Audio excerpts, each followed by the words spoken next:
and if you want to put a bit of flair to it, you can open out and then back and then go into a meat hook.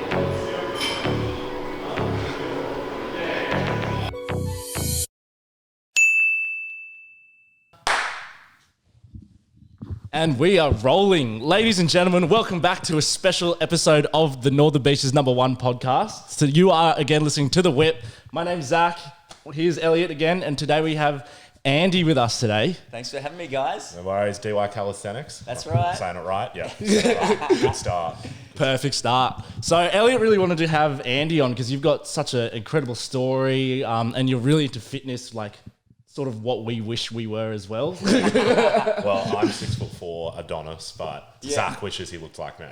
So I'm like the chiseled body kind of guy. Oh, look out. Yeah. Yeah, and what are your thoughts on girls rejecting guys that are short as well? Yeah, first things first. Oh, well, I'm only 5'9" and 68 kilos, so, you know, I can identify with the shorter, lighter, leaner men out there. So. Perfect. Because we have a recurring theme with guests where I tell a story of Zach got rejected by a girl he really liked because he was too short.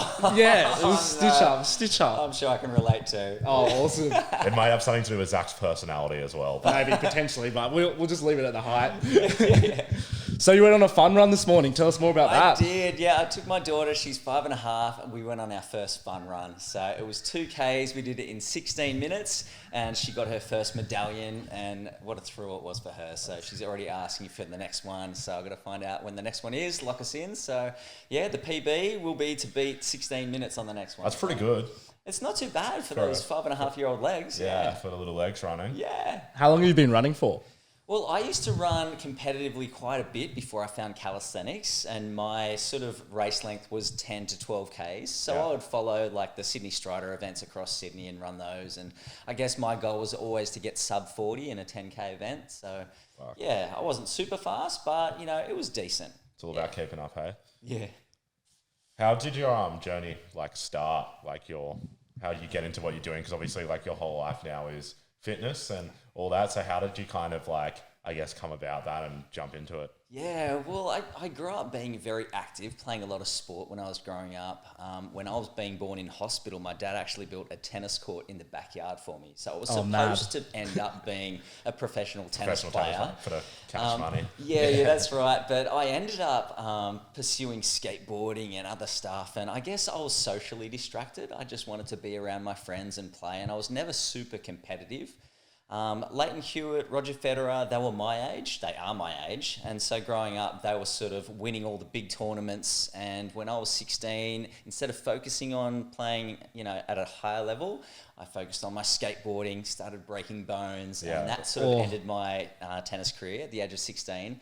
And then I decided to start coaching. Yeah. So I'd spent my whole life hitting tennis balls and I knew the sport so well. So I thought, I've got to do something with it. So that's when my tennis career started. And then when I was about 25, that's when I met my wife at the time. She was 19, I was 25.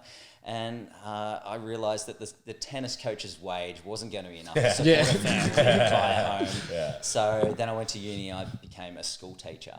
Oh, okay. So yeah, that's when I put down the tennis racket. I haven't really hit many tennis balls since, but I've always been pretty athletic. I did a lot of surfing throughout those years as well. But gym didn't really enter my life until probably about 8 years ago. Yeah. So, yeah. How did you, why did you figure the gym? Because I feel like it's become real popular in the 21st century, hitting the gym. So what made you want to jump in and go in? Yeah, well, it was actually, I started out doing boot camp because those first couple of years when I was school teaching, I just threw myself into it. And they all told me, don't try to change the world in your first year of teaching, just try to survive it. I didn't do that. I tried to change the world. Yeah. As everyone would, though. Yeah. And so in that year, I focused purely on the kids and on, everything that I was doing in the classroom and neglected my health and fitness. And so at the end of that first year, I thought I need some type of fitness in my life because I'd really let myself go at that stage. And so I signed up to this boot camp down at DY Beach on Wednesday and Friday mornings. And that's when I started doing bodyweight training. And after about 6 months of that, I realised that I was quite good at the bodyweight stuff, push-ups, sit-ups, pull-ups, and like I said before, it helps when you're 5'9" and you're only 65 kilos. You can do a lot of that stuff. I wasn't too when great. it counts. When it matters. I wasn't too good with the dumbbells and the barbells and the kettlebells, but I could throw my body weight around quite easily. And I started to get interested in like, I can do pull-ups pretty good. I wonder if I could pull up so powerful that I could get above the bar and do this thing called a muscle up. And it was when I unlocked my first muscle up, that's when I got hooked on calisthenics. Yeah. That's when I started to search for outdoor gyms and gyms around the area that had actual straight bars and pull-up bars in the gym with a high enough ceiling so that I could get above it. So calisthenics is body weight. Yeah, Correct, it's like gymnastics. It's all body weight training. Yeah. So however tall you are, that's the leverage that you've got to work with. It doesn't help if you're 6'4" because that's a lot of leverage and quite heavy. Yeah. And however much you weigh, that's the weight that you're constantly working with. You can't just, like pick a weight plate and stick the pin in there and work with that. You have to work with however much you weigh. So. Do you think calisthenics would potentially lead to less injuries than weight training? Because I've like finding as well, especially with the NRL and stuff at the moment, and like gymming in general, there's way more like ACL injuries and soft tissue injuries these days because of more weight training. Do you think calisthenics kind of is a better workout for having like not less stress on your muscles, because obviously it's a tough workout, but perhaps those soft tissue injuries? Because that's something that I've found that weight training has led a lot to. Yeah, well, I definitely think there'd be less injuries with calisthenics because you're not moving as much weight around. I look at some of the weights that the guys and girls in my gym are deadlifting and bench pressing and squatting. It's an enormous amount of weight that no calisthenics athlete would be able to handle, especially with the legs, because predominantly calisthenics is all upper body. But in the afternoon, with everyone else, they work with the lower half of the body. So, I definitely think that calisthenics would be a lot easier on the body, but you're working out all of those muscle groups that you don't necessarily hit with the big heavy weights. Yeah, definitely. And what's your favorite exercise then? Definitely the muscle up. Muscle up? How many can you do? I don't really know. I know I can do 10 comfortably. I've Really? never really tried to rep out. That's pretty because, fucking good. Yeah. I could do like half. They're not easy, but the further you get into your calisthenics, the more you want to clean everything up, you want to make things strict, and then you think, let's add some weight on it, let's try a variation of it, let's include it in a sequence of other movements as well. So it's a real creative outlet for me, the calisthenics. Sure. So, yeah. What's your diet looking like when you're, progressing and stuff? What are you eating usually? Typical, not into detail, obviously, but what's your typical lunch and dinner looking like? Okay, well, I have to stay pretty lean with calisthenics for sure. because we've got to remain quite light. Yeah. So I would normally fast in the morning. Yeah, and till then 12? around. Yeah. Yeah, okay. Yeah, I'm not too regimented with times. I just, when it's time to eat, around lunchtime, that's when I eat. I'll have a couple of boiled eggs. I'll have some avocado on corn thins, and then I might have a little bit of protein yogurt. And then in the evening, I'll have my prep meals, which are usually broccoli or cauliflower mash, steamed greens, and just a little bit of protein.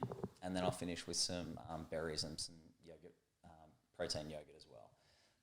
Are you tracking? No. No, you just kind of know the vibe. Yeah, yeah. Is it would you say it's because I'm trying to do a bit of a cut at myself at the moment, as you can probably tell. Yeah. I stick to 2K and under because I did the fast as well, the 8 till 12. Yeah. For me, it's the only way I can lose that weight. Yeah. Because when I fucked my leg, broke my leg, and then that's when I lost heaps of weight because I wasn't eating because you don't do anything. Yeah. When you have a broken leg, you're just sitting there. So that's when I was It's a big setback. So yeah, do you reckon fasting's the way to go? Yeah, I mean, it works for me, and a lot of people I speak to, it works for them as well. But everyone's body's different. You've just got to explore different eating habits and diets and time frames, and see which one works for you. People ask me all the time, Andy, what's your diet? And it's not really a diet. If I was to put it in a box, it would be similar to an Atkins diet, I guess, which is lower sugar, low carb. Yeah. Right. Because I try to steer away from, the white devils, which are bread, pasta, rice, milk. All the good shit. I know, ice cream, all the All the good tasty stuff. bits.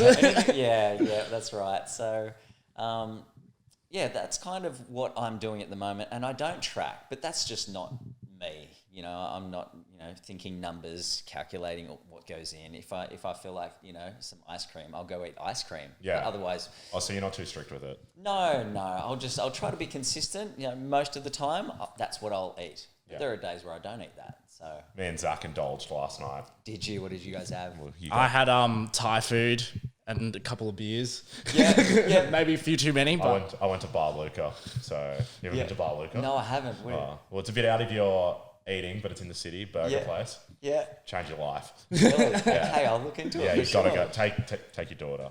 Yeah. Take your daughter to She'll Bar love it. Luca. Yeah, and then I had a bit of a rip and a tear, so I had a few too many tequilas last Oh, night. okay. Yeah. So I scheduled this for the afternoon. Yeah, for nice. Thursday, so Yeah, good. and we knew you had the fun run as well. yeah, so. we knew you had the yeah. Well, it worked out for all of us. yeah, exactly. No, definitely. But what I was quite interested in, so you said to us before off air that you believe in Jesus. Yeah. And then you sort of mentioned that you have sort of a story that all sort of changed your life. Do you reckon you could share a bit about that? Yeah, sure. I grew up in a Christian home, loving parents. I was the youngest of 3 boys, but I came 14 years after the first.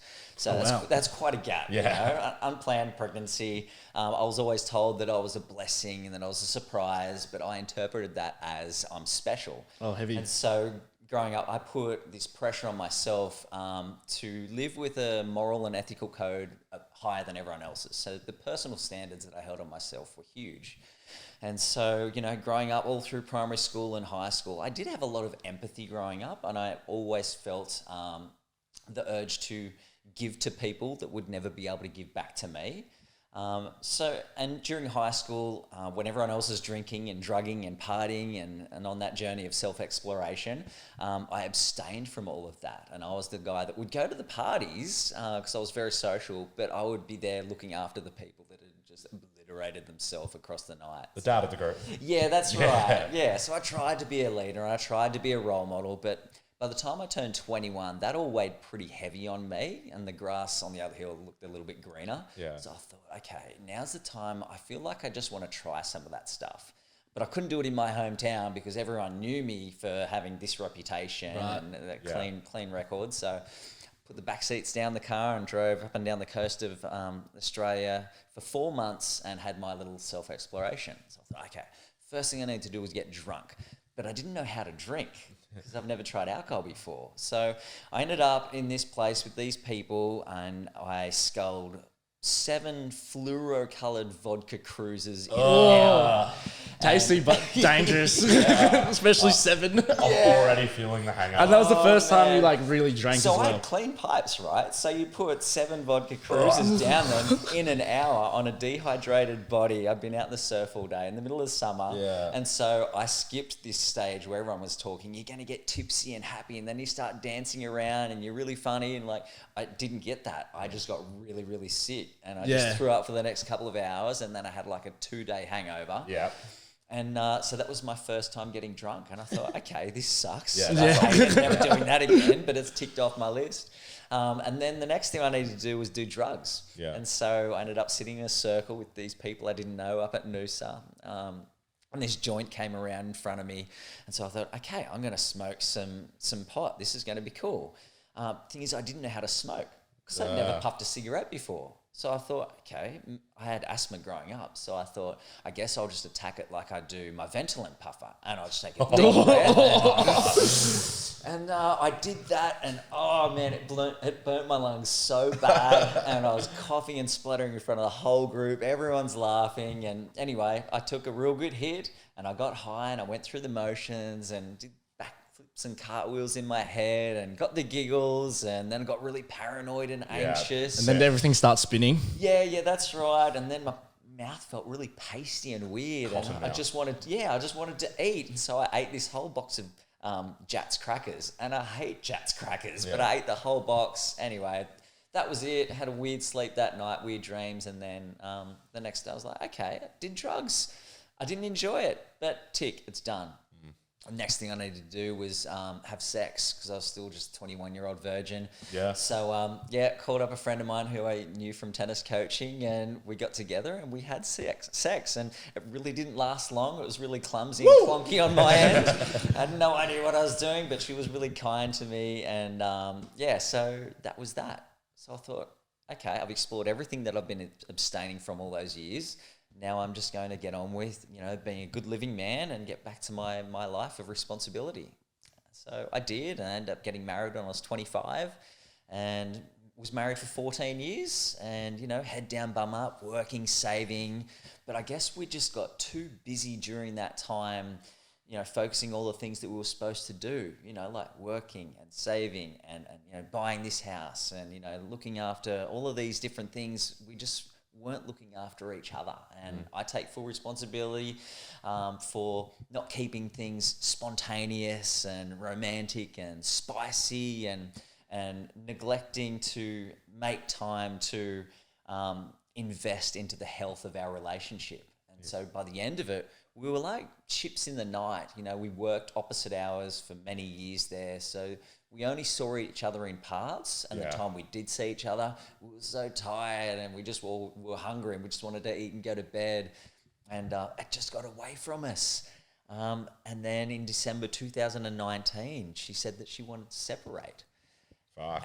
And I didn't see that coming. No. Oh, heavy. Yeah, and that type of stuff doesn't happen to me because, I grew up in the Christian family where you get married and you stay married, and it was a complete blindside, and I fell straight into denial, and I went to see this counsellor about it, and he saw it for what it was, and he was trying to get me to move through the grief and loss process towards acceptance, but I could not accept it. So I left him and started to hunt down a life of substance abuse and drug addiction to help cope with those feelings of rejection, replacement, and abandonment. Yeah. And for me, that went for 15 months, where I started abusing ADHD medication, got very heavily into alcohol because I was abusing stimulant medication and drugs that would help take the edge off, help with the come down, help me sleep at night. Yeah, fuck. And so you were 33 at this time? So around 30s? Is this? No, this is when I was 40. 40? Okay. Yeah, I just turned 40, and my daughter was 2 years old at the time. And so when that happened and I started getting into drugs and alcohol, then all of a sudden COVID hit. And so a lot of people got really damaged when they had to isolate. I was one of them because now I could abuse all of these drugs and alcohol behind closed doors because everything I did was in secret. I wasn't a party drug user. I did it in secret because it was all to buy me time. I thought, I'm hurting so bad and I just need something to temporarily get me through this season until she comes back. Yeah, right. So I never thought that she would go and stay gone. Yeah. But anyway, the year went on, and so, I lost my wife, and then I'd lost my gym through the COVID isolation when they shut everything down. Shortly later, I lost my home as well, which I loved because we had to sell that. By that time, I was very deep into all that I was doing. I started to develop with my drug addiction a sex addiction as well, because anyone that's addicted to stimulant drugs like cocaine or crystal meth, like they're stimulants, so they really Want to fuck. yeah, Yeah. that's right. So I started to sleep around a lot, but then I started to hurt people, and I couldn't believe that I was that guy. Yeah. Hurting people hurt people. Of course. And so when that happened, I started to contemplate where I was at. When I found cocaine, that really got out of hand fast for me. Yeah. I got to the point where I was taking 3 bags, 20 pills, and drinking 2 bottles a day. Jeez. And my heart was really under a lot of stress. A couple of times there, I felt like I was going to overdose. I felt my chest start to cave in and everything start to tighten. That's when I started breaking down in prayer, praying to God, saying, God, if you can just get me through this, I'm never going to do it again. And I got through it. But sure enough, an hour later, I'd be racking up more lines, hot plating more Coke, like drinking more alcohol. Yeah. I couldn't get away from it, because if I stopped, all of those feelings were just going to come out. And so, I got to the point where I really needed to reach out to someone and get help. And by the time I'd plucked up enough courage to speak to my best friend, who I was hiding all of this from, he'd been incarcerated and ended up in maximum security prison in Parklea Correctional Centre. So I couldn't even speak to him, and that feeling of abandonment came out again. Yeah. And I know that I did a lot of this to myself, but anyway, so he was taken, and towards the end of 2020, that's when I sort of was at a fork in the road, and I knew I had to change something because the drugs just weren't working anymore. Yeah. Yeah, for I sure. couldn't take enough. And it was like, okay, it's only a matter of time before my daughter wakes up and finds me laying on the kitchen floor. Yeah. Ouch. So it's either I've got to upgrade to crystal meth, and because I'd already spent like 20 or 30 grand on drugs just that year, and or I need to stop and get clean, which is what I did on Wednesday, March the 3rd, 2021. Oh, you remember the day? Yeah, that's the day I got clean and sober. And for the first 3 days, I was just really exhausted, fatigued, and tired. My body was wrecked. But then the withdrawals came on the Saturday and Sunday for me. How was that? For me, that was the worst psychological, spiritual, and emotional pain I've ever felt in my life. Yeah. Physically, I wasn't too bad, but I was on my bed for 2 days and 2 nights straight. I had my ex-wife on one side, my mum on the other side, my dad, who's fairly immobile, he was in his wheelchair in the living room. And while I worked through those withdrawals, I was just heaving, moaning, groaning. I felt like I was in a place of deep darkness and despair. Yeah. Zero hope. I wasn't suicidal. I didn't want to end it because all I wanted was to be healthy so I could watch my daughter grow up. Grow up, for sure. But yeah, that was a really tough time. And of course, after all of that, in the aftermath, I got caught with all of those drugs under my roof, had my daughter taken from me, and ended up in South Pacific Rehab down here at Curl. And yeah, I was there for 2.5 weeks, started to heal through the hurt, cry a lot, did a lot of work in therapy, and then 2.5 weeks into it, I got asked to go to hospital and have a look at a brain scan with a doctor. It was the moment he sat me down and said, look, Andy, the numbness and tingling down the left side of your body and the dizziness and the blurry vision and the coordination and the balance issues, they're not actually drug-related damage. You do, in actual fact, have multiple sclerosis. Oh, fuck. And so I couldn't believe it because I'd gone into rehab to kick one monster. And I've come Now out of it with another. Shit. Yeah, and so my first thought is like, wow, now what do I do? I've just been told that I'm basically going to, spend my life in a wheelchair, be blind. I don't know if I've got a job coming out of this. I don't know when I'm going to see my daughter again. I don't know what everyone is saying, because at that time I was still worried about what the public were going to say. The future was just so uncertain. Yeah. And to be honest, it still is. Yeah, of course it is. I've still got the disease. There's no cure for it. I'm on this treatment where I get infusions once a month, and I get MRIs every 3 months, and I have lumbar punctures every 6 months. And I don't know how it's going to affect me in my future. I know that how it affects me is mainly cognitively. So I have some memory loss. Sometimes I get a little bit scattered. My vision isn't great. I get a little bit uncoordinated sometimes in the gym. How does that go with calisthenics? Yeah, sometimes I reach up and grab the bar and I miss with my left hand. And my handstands. I have what's called the phantom handstand, because some days I just can't balance upside down at all, but other days I can. So I just have to work with it. And like I said, it's a progressive disease. It's supposed to get worse, but the treatment that I'm on is supposed to slow the progress of the disease down. That's good. And make the episodes less intense and less frequent. Yeah. So I'm good today. I was able to run the fun run with my daughter. Yeah. What a beautiful moment. Let's go. And I'll take it. I'll take the moments as they come. Well, you're doing better than us. I had Macca's for breakfast. Oh, yes, Macca's. But it's an indulgent day for me. It's an indulgent day for me. Cheat day. Yeah, it is. Yesterday was your cheat day. Sundays too, are Saturdays nights into Sundays are my cheat day, because if I'm belted and hungover. Yeah. But yeah, no, honestly, that's like, Yeah, wow, what a journey. Seriously, Yeah, that's so like, I last Wednesday I was 2 years and 2 months clean and sober. Wow. well done. Congrats. Congratulations. So That's thanks, awesome. guys. Yeah. Yeah, it's not easy, and just because you stop drinking and drugging doesn't mean life's going to get peachy. Life still Yeah. happens, but I think it doesn't get easier, but you get stronger. Which enables you to handle those curveballs in life much better. Yeah, for sure. And now you're on Northern Beach's #1 podcast. That's right. The highlight of your career. Really. I'm at the peak right now, aren't I? We often call ourselves top of the heap. So we're top of the heap podcasters. Yeah, definitely. No, that's seriously awesome. Congratulations. Yeah, like thank seriously you. from both of us. Yeah. I guess at least your daughter was too young to understand everything that was going on, right? Yeah, you know what? I think towards the end of my using there, like I wasn't using when she was with me in my care because I had her 3 days a week at that stage, but I was drinking. And I think she could see the cracks start to show because I was bottling up all those emotions Yeah, and for they sure. just wanted to come out.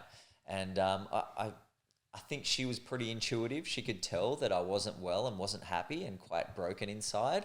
But then, of course, these days she gets to see me, Happy. healthy, whole and complete. Not perfect by any means, Yeah, for but sure. yeah, I'm definitely in a good place where I'm present. I'm able to be in the moment with her and give her my best self. Yeah. Yeah. That's good. Has she ever asked about it?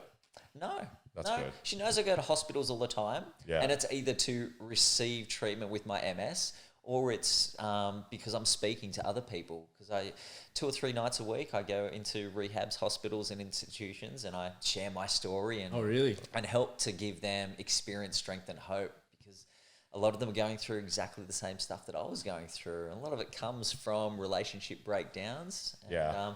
There's a huge need for, people to create awareness for that on the Northern Beaches. There's a lot of women out there that are suffering with depression, anxiety and alcoholism. That's the #1 reason the women are in rehabs on the Northern Beaches. Okay. And for the men, the #1 reason for them is drug addiction, alcoholism and loneliness. Yeah.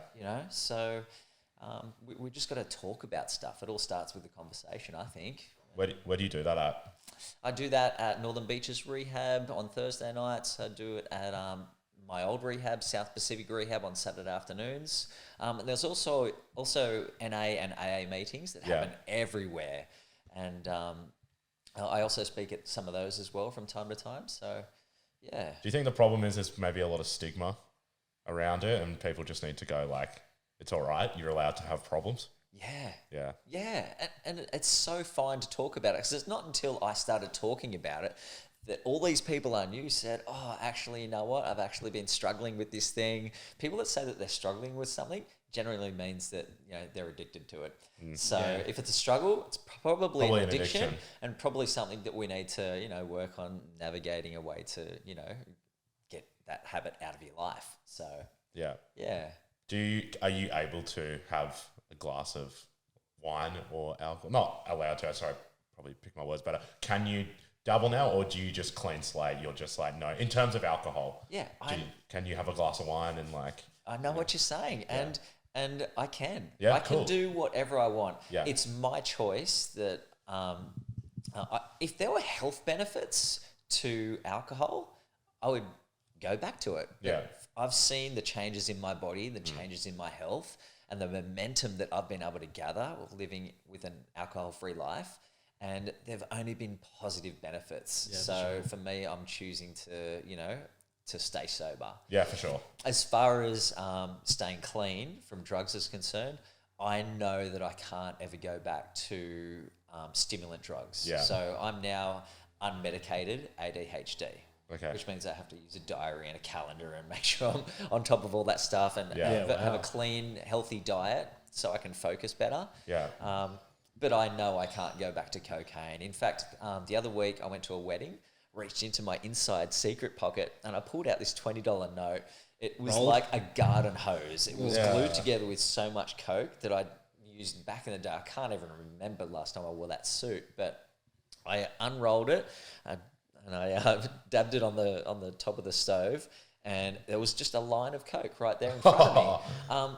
but not triggered at all. That's good. That's because good. Fucking oath. what's one line gonna do? Yeah, well, yeah, just make You you know, want more. it would do nothing to me. I Yeah. know I've got clean pipes, but I don't anymore. You Yeah. know, that's not enough for me. And Yeah. sometimes I see, you know, people from the gym, you know, they go out at night and between 5 of them, they'll split a bag and they're, oh, you know, we got a bag. I'm like, man, I was doing like a bag in an hour. Yeah. Like Yeah, one wow. little line was gonna do nothing for me. So no trigger there. I'd need Yeah. like, you know, someone to drop off a brick at my doorstep for me to go back to it. But yeah, knowing what I know now, I wouldn't go back to it even if I could. Yeah, Yeah, for for sure. sure. I've been given a second chance at life. Yeah, and you I'm gotta- so blessed. gotta That's run with awesome. it. What I found really interesting about what your story, what you said now, is that I relate quite a lot to all of it. So, like, I grew up in a Christian home as well. This is going to be a longer question, sorry. Great. But so I grew up in a Christian home. I knew exactly what you were talking. So I was adopted as well. So Right. every time growing up, I always was told that I'm a blessing, like it's a gift to be here, which I believed. Yep. And then throughout the whole of high school, I as well. So I went to a Christian school, but then a lot of my friends were all going out drinking and everything. And then I never drank the whole high school till 3 days before I like turned 18. Yeah. So I was the same as you, like making sure the friends were all right at parties, not doing anything. And then I got super involved in a church in Oxford Falls, like helping out the youth and stuff, because I'd been sort of doing the same thing, just like always in church and stuff. And then I went through a breakup sort of similar time that you did as well, which was Wow. it was maybe a year after. And then Yeah. I as well then spiraled too and thought I'm going to go explore everything as well. Yeah. And so for me, it's been sort of a process. I'm like I still believe in God, which people confuses all my friends because they're like, you do everything else, but then why do you still believe in God and things like that? So I kind of struggle with that stuff. But what I sort of wanted to ask is, when you're in the darkest place, how did you like stay, like choose you wanted to really get, like make it? Yeah, I can tell you for a fact that even in my darkest hours, all the stuff that I was doing throughout my drug addiction, throughout my sex addiction, throughout my porn addiction, throughout all of the substance that I was abusing, all the people that I was with, all the environments that I was in, even when I had Crime Stoppers come to my home, like through all those moments, I never felt alone. I always knew that God was right there with me. Yeah. From the youngest of age, I always had a faith in Jesus, and I always knew that he was there. And I tried my best to ignore him because I knew what I was doing wasn't pleasing him. For sure. And I knew it wasn't right for me to do. And the people that I was with sometime in those environments, I knew that that wasn't the place for me to be in. But I knew that he was right there, never left me for a second. And that's, I guess, what's made it easier for me to work the 12-step program, because what's central to it is the higher power. Everyone needs a higher power. And that's why a lot of people bomb out at step 3 and end up relapsing and going back into their addictions, because you need a higher power. You need hope. And without hope, you can't really see anything worth living for. Yeah. And even though I don't know what my future holds, I'm a 42-year-old single dad, and I'm still, uncertain about the future. I know that, God's got my back. I know that he's kept me alive for a reason. Sure. I woke up this morning, which means he's not done with me. And so, I'm just going to keep doing whatever is offered to me each day, like this podcast opportunity. My whole mantra in life is to say yes and see where life takes me. For sure. So, it's a yes to you guys. I'm here today. This was in God's plan and his will for us to all be here in this moment. So, we're going to roll with that and see what comes of it. I think that's a number one thing I've probably, as I get older as well, is like being way more open-minded to shit. For example, this podcast, like doing all this kind of thing. So it's like cool that you have that. I mean, obviously you and Zach relate more on a couple of other things, but I 100% agree. Like, do you reckon as we get older, we just go fuck it more?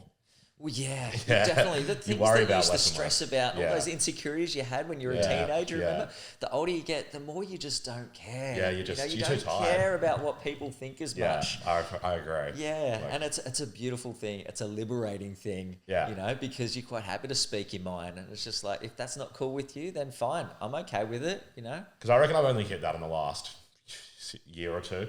like for the year, just being like, who Doesn't gives a matter. fuck? Like, Yeah. just being, I think it's just a tiredness thing as well.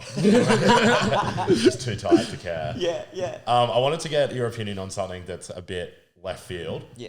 Steroids. Yeah, good. Now, I'm 6'4", tall, dark, and handsome, so Yes. I don't Mate, need all them. right, mate. But He's actually not. But what are your opinions on them? Because it would be fucking amazing. It would be like I just worried about the side effects. Yeah. And if I could, I would do Yeah. them. If it had no side effects, zero side effects, there's 100% chance I would do them. Yeah. What's your thoughts on them? Yeah, well, I've had no experience with steroids myself. I don't use steroids. Yeah, no, of course. Can you tell? No, because you've got to be lean for calisthenics. Yeah, that's Yeah, right. yeah. So I just Just don't worry about it. You're still more ripped than us. We've seen your Insta page. You got nothing to worry about, pal. Trust me.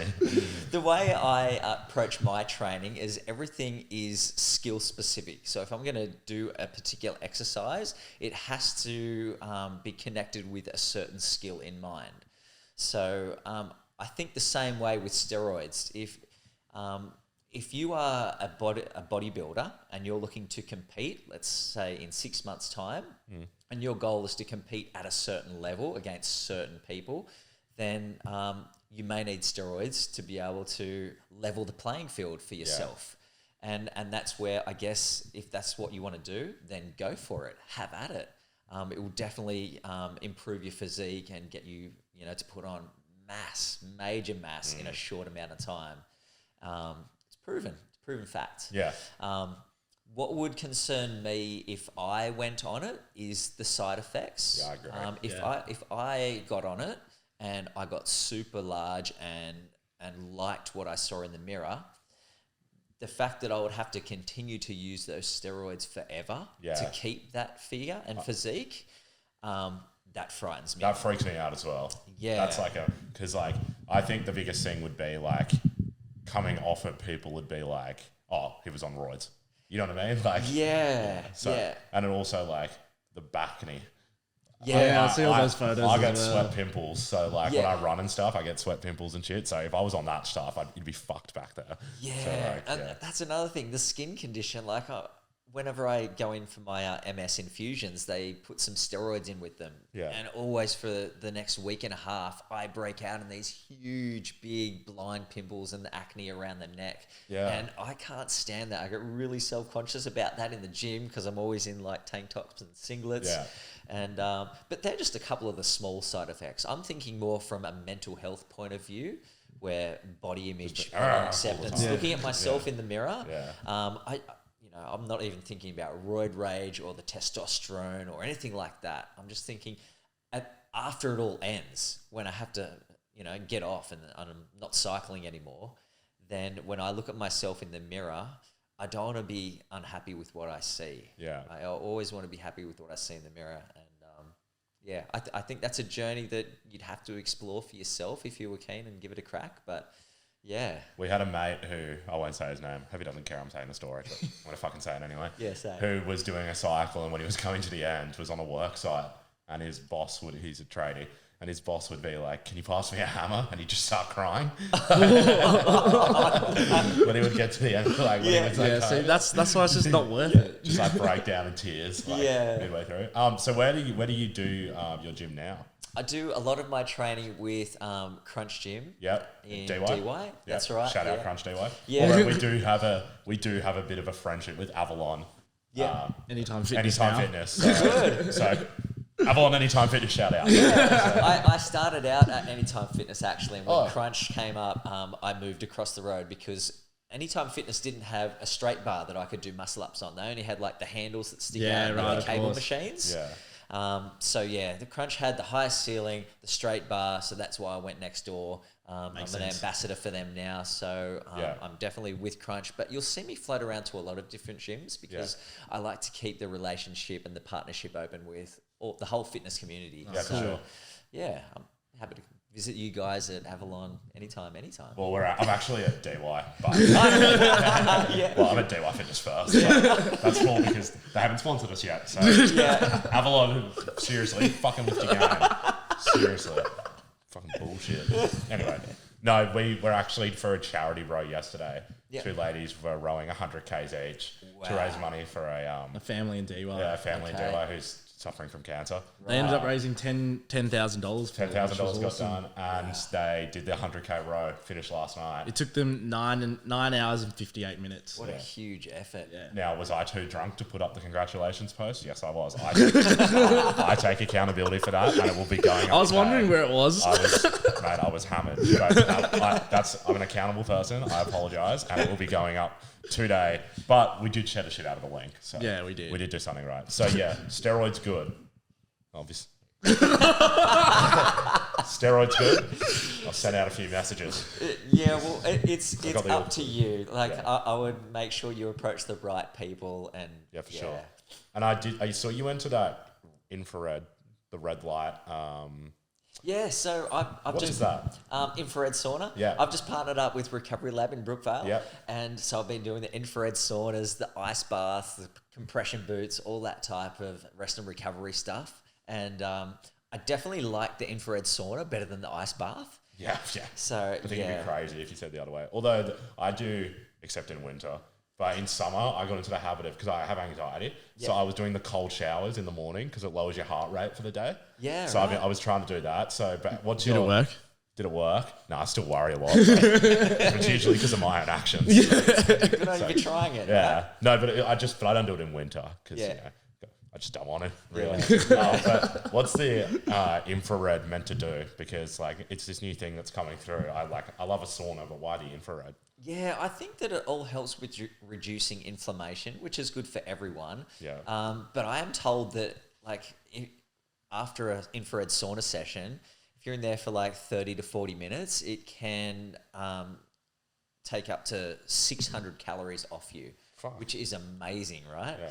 So I usually get in there for 45 minutes at 60 degrees, come out a hot mess, and then I go into the ice bath for 3 minutes, which is about 8 degrees. 3 to 5 minutes, it's rough, man, that ice bath. There are some days I just don't want to do it, but I think the ice bath for me is more mental health. Yeah. Whereas I think the infrared sauna, I'm testing how it goes with my MS and my physical health. So I've only been doing it for 2 weeks now. So, I'll be able to check in with you guys in 2 months' time and let you know the health benefits that come from You'll have that. to come back on and We'll put it in the calendar. Yeah, Follow up for you. We could all bunch up in the sauna together, actually, all three of us on that little wooden seat. I don't think you want to be sitting next to Zach in a sauna. Yeah, probably not actually. Before we go, I don't know if can the cameras get the floor? Can you rate my push up? Yeah. All right. Let's see it. Are the cameras going to be able to get it? Yeah, we'll just. Is there anything else you wanted to is there share anything- before you wanted to say anything? No, Just no, wrap well, it just up. thanks for having me, guys. Oh, And no as problem. far as, talking about all of this stuff, keep doing it because it all starts with the conversation. Exactly. So No, great seriously, you're super motivating. Like, it's good. I was hungover before this, and now I'm like, Yeah, I'm ready to kill the I'm day. amped up. And thank you so much for taking the time out of your weekend Yeah, to come Pleasure, guys. speak Thank you. to us. yeah. Like we both say, we're the top of the heap. Not yet. So Yeah. thank you very much. We still get humbled that people actually give a fuck. So. Yeah. How's that? I would say elbows in. Oh, Yeah. like that. That's the one. Oh, yeah. Good. Chest to ground. It's a good Squeeze thing. the glutes. It's a good thing I wore a puffer jacket. It makes me look like I'm going. Yeah. Yeah, I'm happy with that form. That's really good form. Have you said elbows in? Yeah. Elbows in. Like this? Yeah. Mate, that's Even more. Even more? Yeah. a fucking Harbour Bridge, Nice. Yeah, that's it. Is that actually how you do a push-up? Yeah, good. I've been cheating like all 25 years then. Oh, what the heck? Oh, You're kidding me. Turn the camera off. You're kidding. Turn the camera off. Wow, okay.